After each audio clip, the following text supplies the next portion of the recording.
Muy bien, este es el estudio de esta noche y este es el título que le puse a la enseñanza de hoy, el día en que Jesús no se vio. Eh, Venimos saliendo de Semana Santa eh, y casi siempre o siempre lo que hacemos es reflexionar en la vida de Jesús, su ejemplo, sus parábolas, sus enseñanzas, su amor, sus milagros. eh, su sacrificio y su resurrección gloriosa. Ahora, hay un día, y ahorita les voy a explicar bien, al final más o menos la parte que es, en realidad son 2 días, en donde Jesús no se ve. Tenemos la resurrección, tenemos la muerte en la cruz y la resurrección.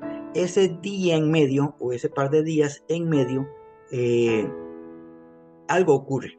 Y es lo que eh, debe motivarnos y afirmar nuestra fe en la clase de Jesús que tenemos, en quien hemos confiado. Un Jesús que hizo un trabajo completo, completo. Y vamos a analizarlo y vamos a ver un texto que nos da el meollo del asunto. Colosenses capítulo 2, versículo 13, dice así: antes ustedes estaban espiritualmente muertos debido a sus pecados y al no tener la circuncisión en su cuerpo. Sin embargo, junto con Cristo, Dios les dio la vida porque nos perdonó generosamente todos los pecados.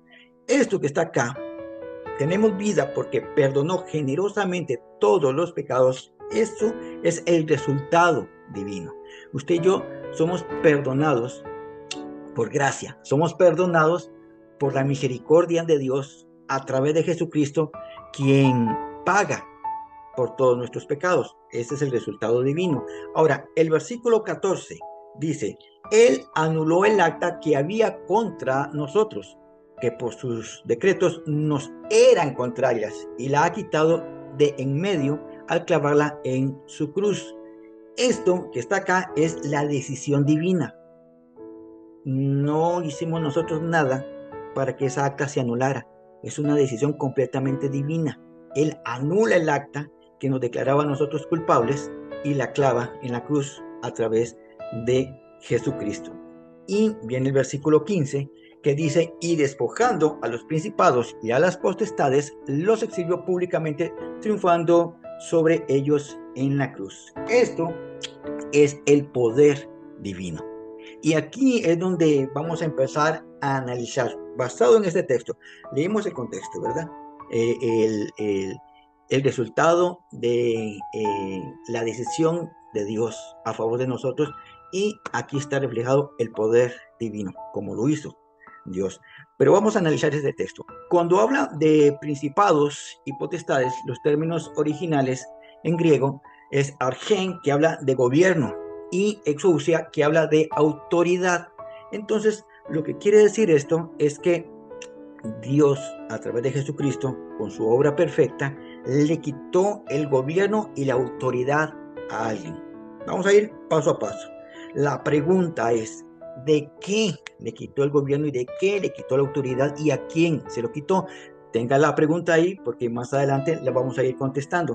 Entonces, para entender mejor claro, el texto dice: le quitó el gobierno y la autoridad y los exhibió públicamente, triunfando sobre ellos en la cruz. Esta frase que viene acá, los exhibió públicamente, triunfando sobre ellos en la cruz, hay que analizar qué es lo que exhibió públicamente. El término exhibió en griego es el término deigma, que habla de poner como ejemplo.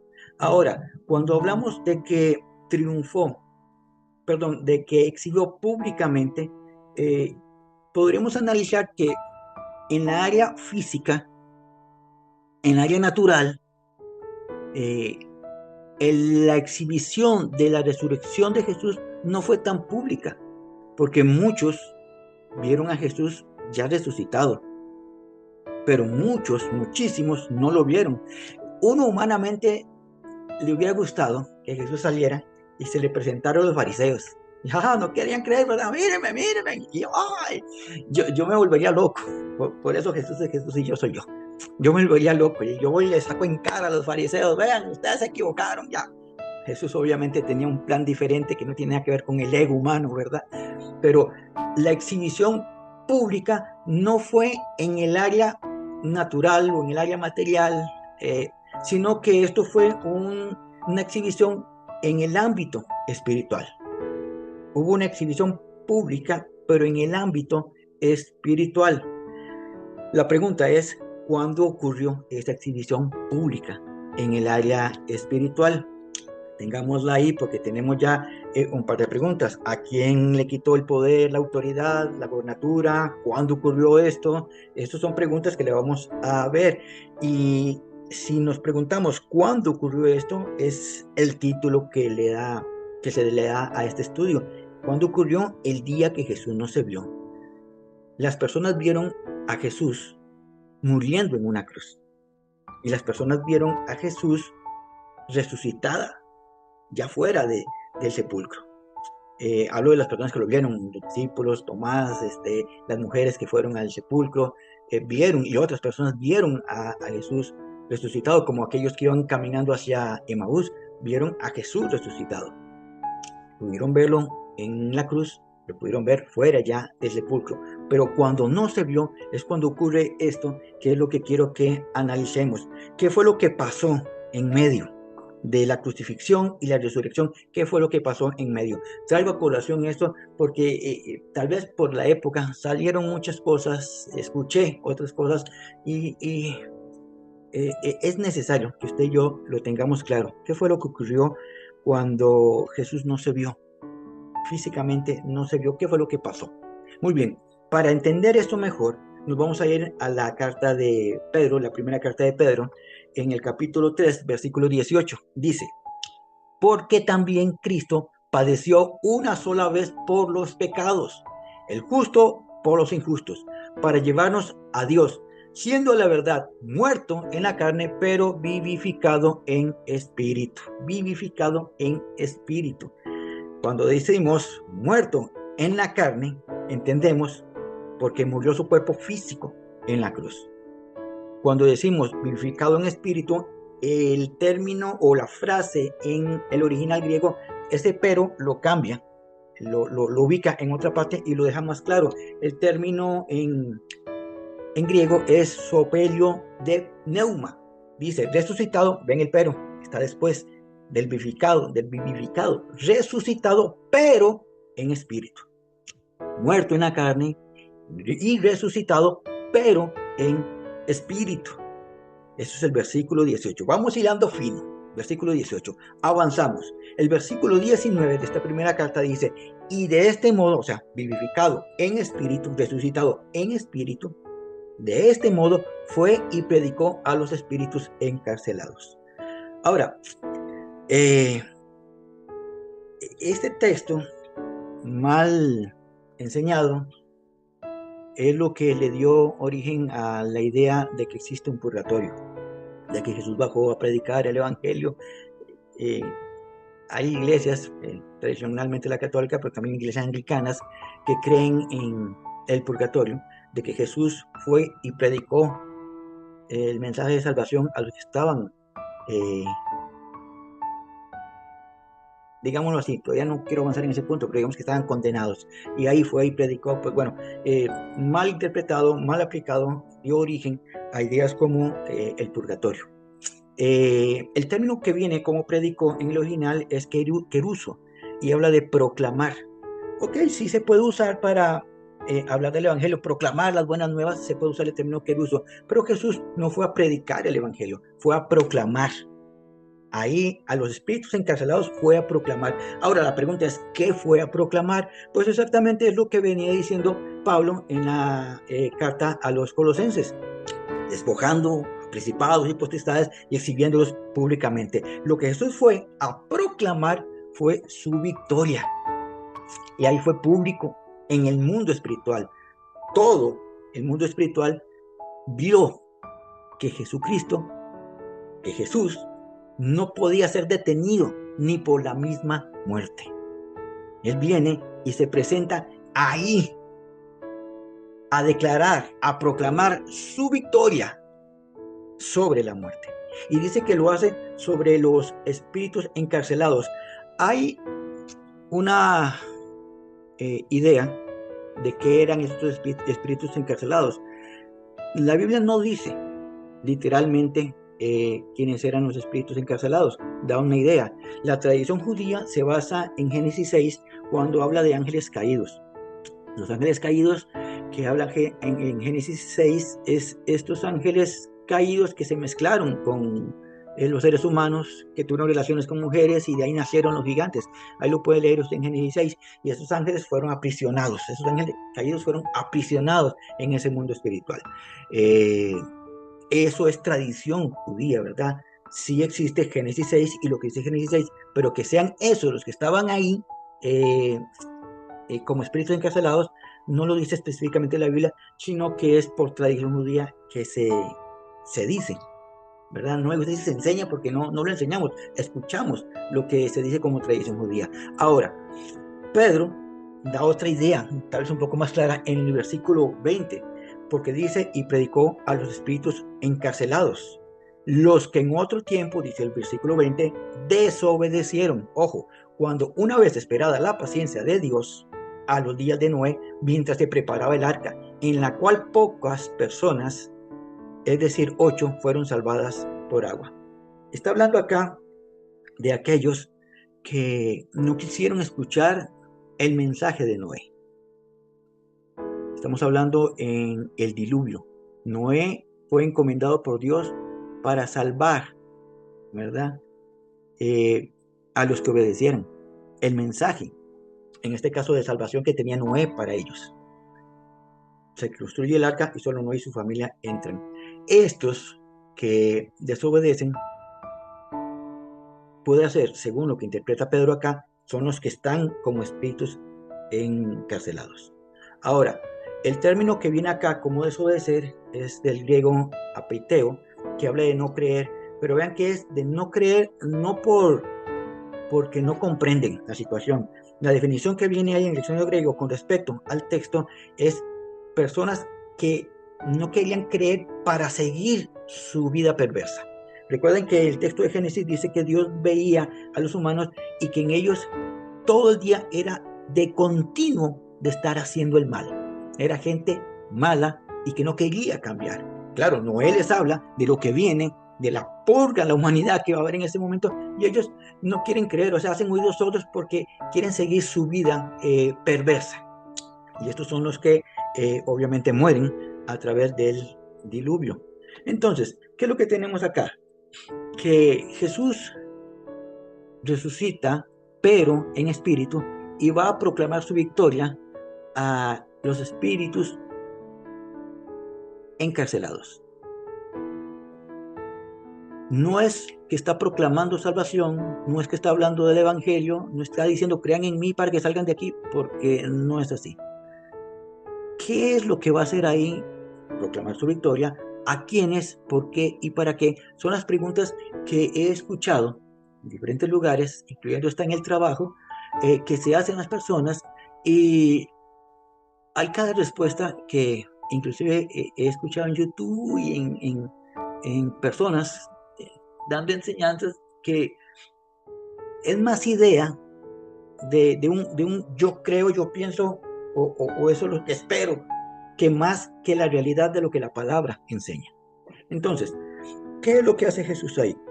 Jesús hace lo que él mismo relata en Apocalipsis 1:18. Apocalipsis 1:18 dice, no temas, yo soy el primero y el último, y el que vivo y estuve muerto, está hablando Jesús, mas ahora vivo por los siglos de los siglos, amén. Recuerdan que amén significa así es una aseveración, así es, no hay duda de ello. Y tengo las llaves de la muerte y del Hades. Significa que Jesús, en ese espacio entre la crucifixión y la resurrección, él fue a proclamar su victoria, a quitar el gobierno y la autoridad que Satanás tenía, incluyendo las llaves de la muerte y del Hades. O sea que Jesús hizo su obra perfecta en el mundo físico, en el mundo natural, pero también hizo su obra en el mundo espiritual. Lo que hace Jesús es hacer una obra perfecta y completa. No solamente en el mundo físico, sino también en el mundo espiritual. Entonces, lo que hace Jesús es quitar autoridad, quitar gobernatura, anular un acta y tomar las llaves de la muerte y del Hades. Ahora, les pongo aquí en recuadro. Jesús despojó de autoridad y poder a Satanás que tenía sobre los seres humanos. Esa acta, ese decreto, nos declaraba a nosotros culpables. ¿Era mentira? No, era cierto. Éramos culpables de muerte eterna. Pero esa acta en que Satanás podría, vamos a humanizarlo, Satanás le podía sacar en cara a Dios: estos se van conmigo porque son culpables. Jesús toma esa acta y la destruye. No hay acta contra nosotros. Y que Satanás hubiera dicho: pero no se puede hacer eso. Ya está, paga el precio por el pecado de los seres humanos. Yo he pagado. Entonces tiene el derecho de destruir el acta. Esa acta, puse ahí acta o llave, es I, el acta y la llave, que nos determinaban como culpables de muerte eterna. Entonces, ¿cuándo ocurre esto? Muy bien, ocurre el día en que Jesús no se vio. Es una obra espiritual, en el mundo espiritual, en el mundo no visible, en donde ocurre todo esto. Eso es lo que va a hacer Jesús. Jesús no estaba dormido mientras el Espíritu lo resucitaba. No. Jesús estaba activo, completando, perfeccionando la obra que empezó aquí en la tierra y que fue a terminar en el mundo espiritual para luego resucitar nuevamente en el mundo físico. Ahora, esto causa mucha confusión, lo del Hades, porque escuché a gente decir que Jesús bajó al infierno. Y no. El infierno está destinado para Satanás, sus demonios y todos aquellos que negaron a Jesús. Jesús no tiene nada que ir a hacer ahí. ¿Qué es el Hades? Entonces, para comprenderlo mejor, Hades es un término griego, que es el mismo término en hebreo Seol. Seol y Hades es lo mismo. Seol es en hebreo, Hades es en griego. Y este término Seol y Hades se usa para dar nombre a ese lugar donde están las almas que no han partido. O sea, las almas que murieron, pero que no han subido al cielo. Ya les explico más clarito esto. Mueren y no van al cielo. Ahorita les digo en qué momento ocurre esto. Porque la obra de Jesucristo tiene que completarse no solamente en los seres humanos que vivieron con Jesús y después de Jesús, sino también los que vivieron antes de Jesús. Esos que declara el libro de Hebreos que murieron sin ver la promesa, profetas que hablaron de la venida del Mesías, pero que nunca lo vieron, tenían que llegar a verlo. Les pongo acá: antes de Jesús, alguien moría y se iba al Seol o al Hades. El Salmo 16:10, David lo entiende clarito, porque David dice: no dejarás mi alma en el Seol, ni dejarás que tu santo vea corrupción. Jamás David estaba pensando en que se iba a ir al infierno. David tenía claro que cuando él moría, iba a llegar a un momento en donde iba a estar como en reposo. Ya les explico mejor todavía, en reposo.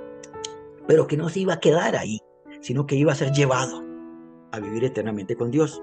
Pero por ahora, en el Seol. Y dice: tú no vas a dejar mi alma en el Seol, ni dejarás que tu santo vea corrupción. Eso es antes de Jesús. Después de Jesús, Jesús mismo declara en San Juan 14:6: yo soy el camino, la verdad y la vida. Nadie viene al Padre si no es por mí. O sea, después de Jesús, los que morimos, vamos directo al Padre. No hay Seol, no hay Hades. ¿Qué es Seol? ¿Qué es Hades? Les digo, es ese lugar donde iban a reposar, o esa parada obligatoria para los que murieron, que tenían que esperar que Jesús completara esa labor para que ellos pudieran entrar al cielo. No podían entrar antes porque no había alguien que haya pagado con su sangre por los sacrificios. Recuerden que la misma ley, en Hebreos habla que la ley de expiación no podía limpiar el pecado de la humanidad. Eso lo hacía Jesús. Entonces, aunque David, Daniel, Salomón, hablemos de los profetas, Elías, todos estos, aunque murieron creyendo en Dios, Abraham murieron creyendo, esperando la promesa, eh, no eran limpios de su pecado.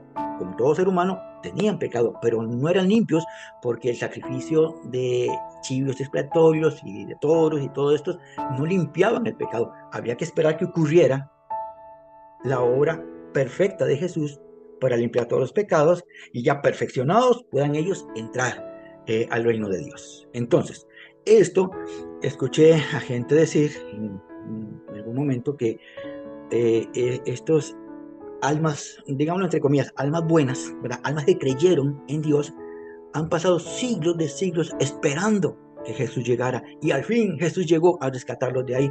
No, no, porque recuerden que cuando uno muere, sale de la burbuja del tiempo. Para nosotros pasaron siglos, desde el momento que murió Abraham pasaron siglos, desde el momento que murió Noé pasaron siglos para nosotros en esta burbuja, pero cuando ellos mueren, salen de la burbuja del tiempo en que está la humanidad. Y entonces muere Abraham, abre los ojos y se encuentra a Jesús de frente. Este fue el que yo no vi mientras estaba en la tierra esperando la promesa. Dice Elías, de este yo hablé, dice Isaías, de este profeticé, morí. Y cuando abro los ojos, ahí está el Jesús del que había predicado, del que había profetizado. Porque se sale de la burbuja de tiempo, no es que estuvieron siglos ahí dormidos. Estuvieron ahí, sí, sí fueron al Seol, sí fueron al Hades, esperando que apareciera Jesús completando la obra que les traía a ellos salvación. Esto del Hades o el Seol es lo que Jesús en Lucas 16 habla como el seno de Abraham. Hago toda esta aclaración para que veamos que no es que Jesús fue al infierno, no fue al infierno, fue a ese lugar, el seno de Abraham. Recuerdan, solo Jesús llamó a ese lugar seno de Abraham. El término seno no lo puse ahí, viene del griego abrazo o junto, ¿verdad? Estar a la par de Abraham. Abraham no estaba en el infierno, estaba en el Hades. El Hades, el lugar donde están todas las almas que ya murieron, todas las almas que ya murieron, y están ahí en espera. Pero no es que están mezclados los buenos con los malos. Recuerdan que Jesús enseñaba que había un gran abismo que separaba los que estaban sufriendo, esos desobedientes, esos que no quisieron creer, estos que querían seguir su vida perversa, y los que creyeron y estaban esperando nada más el momento en poder vivir eternamente con su Salvador. Que habla del rico y Lázaro, ¿recuerdan? El rico está sufriendo allá y decía que él quería ir a pasar de este lado, que mandara a Lázaro a mojar sus labios, y Abraham decía, es que no se puede pasar de aquí a allá ni de allí a acá porque hay un gran abismo que nos separa. Todo eso era el Hades, el Seol. Pero de un lado estaban los que estaban esperando el momento en que Jesús, el Salvador, el anunciado, la promesa cumplida, viniera por ellos. Y ahí están los que están simplemente no esperando una segunda oportunidad, sino los que perdieron la oportunidad.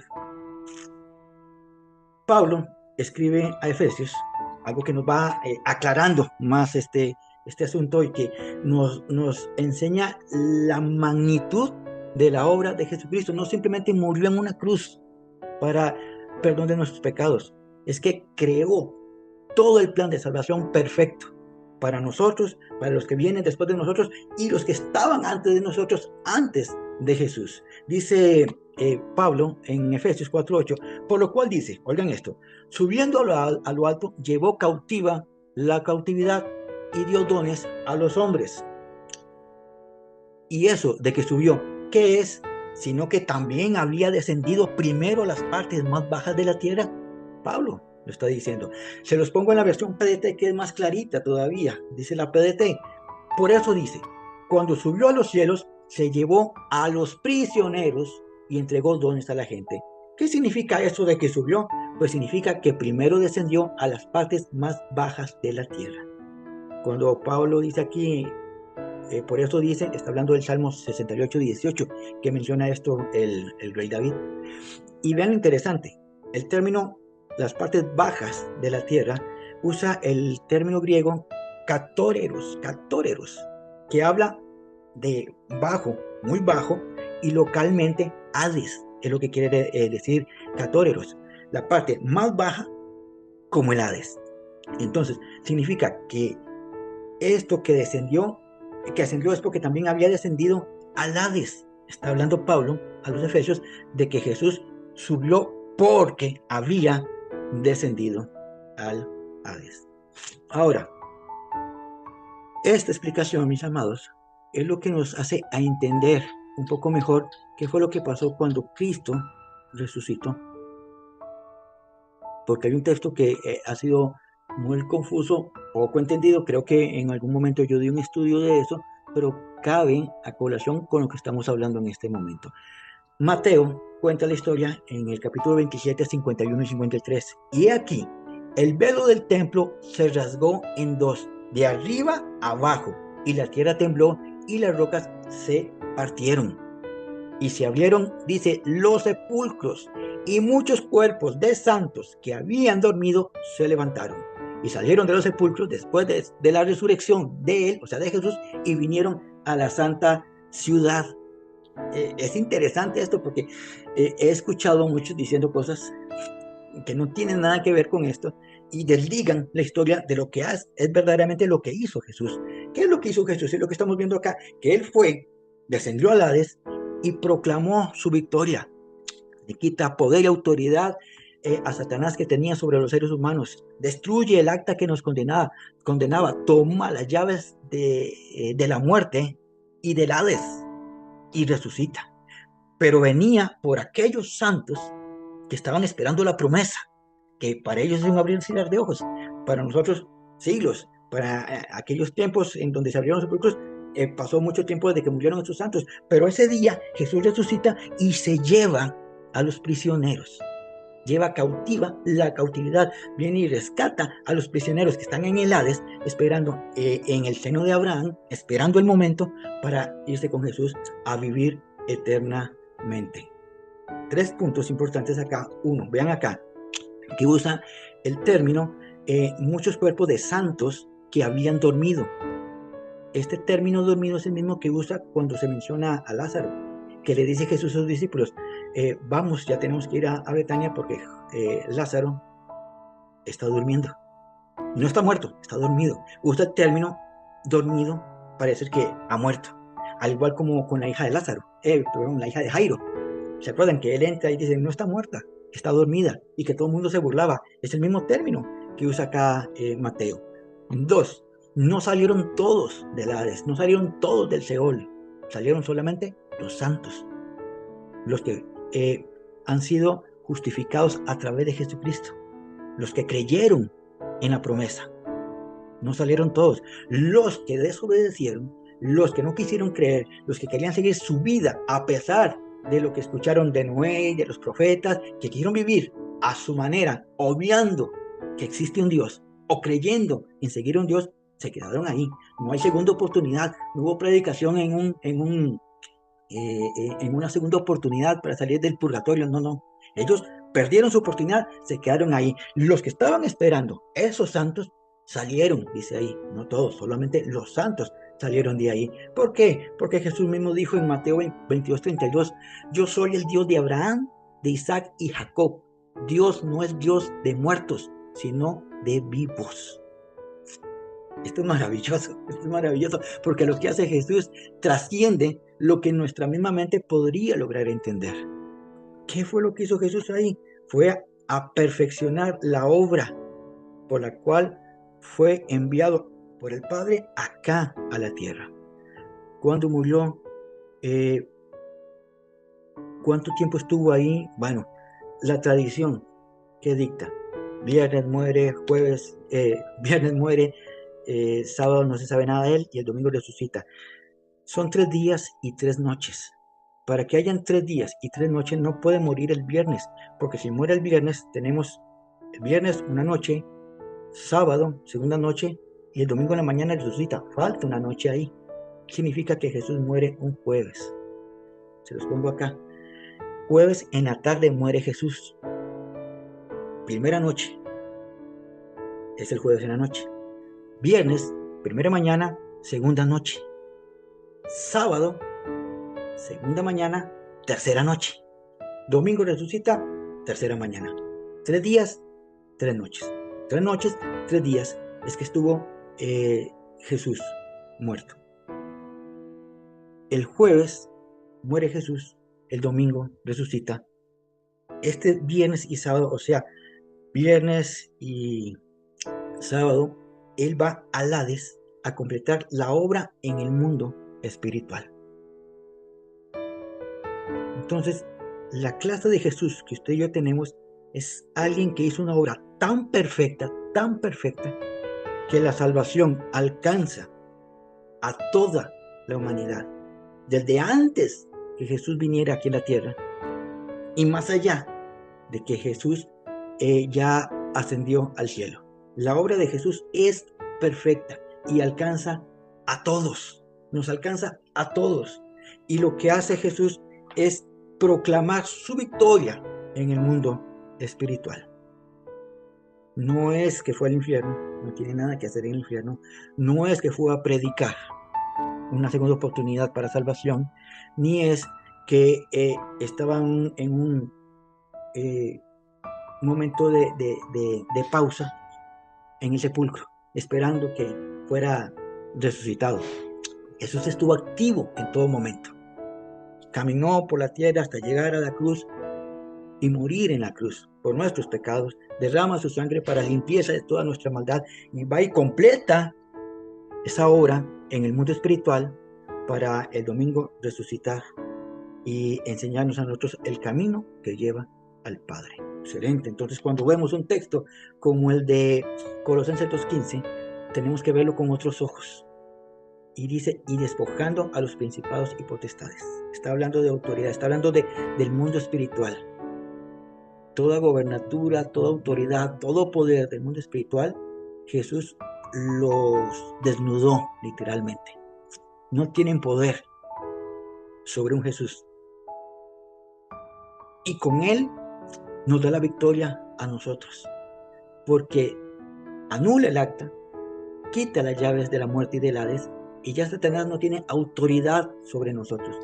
Pecamos, es cierto, nos equivocamos, fallamos, le pedimos perdón a Dios, y aunque el diablo diga, Elmer pecó, merece el infierno, hay una palabra directa de Jesús que dice, ya está pago su pecado.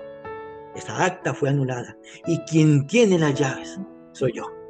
Entonces, el cautivo fue puesto en libertad. Hace esa exhibición pública, pone como ejemplo público de que nadie podía detener a Jesús en vida, aquí en la tierra. Jesús nos decía, nadie me puede matar, yo entrego mi vida. Y en el mundo espiritual, nadie me puede detener, ni la misma muerte, porque ahora yo tengo las llaves. Y triunfa sobre ellos en la cruz. La cruz que en un momento fue símbolo de muerte, símbolo de tristeza, de amargura, cuando mataban a tantos, como lo explicaban en el estudio pasado, ahora es un símbolo de esperanza, una cruz limpia, de esperanza, de que Jesús murió, pero resucitó. Y todo esto en el mundo espiritual, pasó el día en que Jesús no se vio. Por eso usted y yo creemos por fe lo que las escrituras dicen. No creamos todo lo que se escucha por internet, no creamos todo lo que se enseña.